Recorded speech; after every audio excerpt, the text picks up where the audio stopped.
আসসালামু আলাইকুম। যাদের ফোন মেমোরি খালি থাকা সত্ত্বেও ফুল দেখায়, তারা দুইটা কাজ করবেন। প্রথমত আপনারা আপনাদের ফাইল ম্যানেজারে চলে যাবেন। এরপরে একটা অপশন দেখতে পারবেন, এই অপশনে ক্লিক করবেন।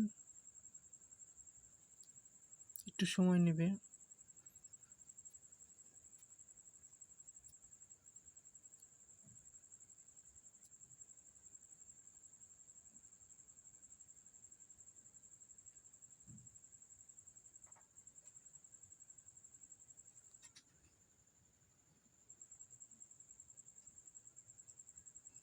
দেখেন অনেক জিবি খালি হয়ে গেছে, প্রায় 2 জিবির মতো খালি হয়েছে।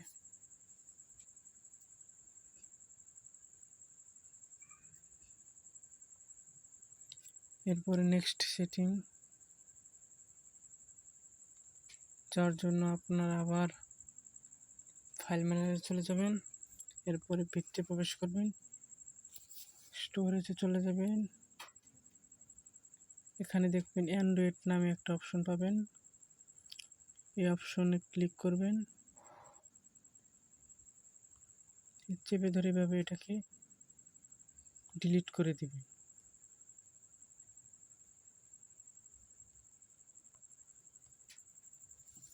প্রতি সপ্তাহে একদিন অথবা প্রতিদিন এই অ্যান্ড্রয়েড অপশনটা ডিলিট করে দিলে আপনাদের ফোনের মেমোরি এবং স্টোরেজ অনেকটা ভালো থাকবে এবং অপ্রয়োজনীয় অ্যাপসগুলো আনইনস্টল করে রাখবেন। ভিডিওটি ভালো লাগলে লাইক, কমেন্ট এবং সাবস্ক্রাইব করতে ভুলবেন না।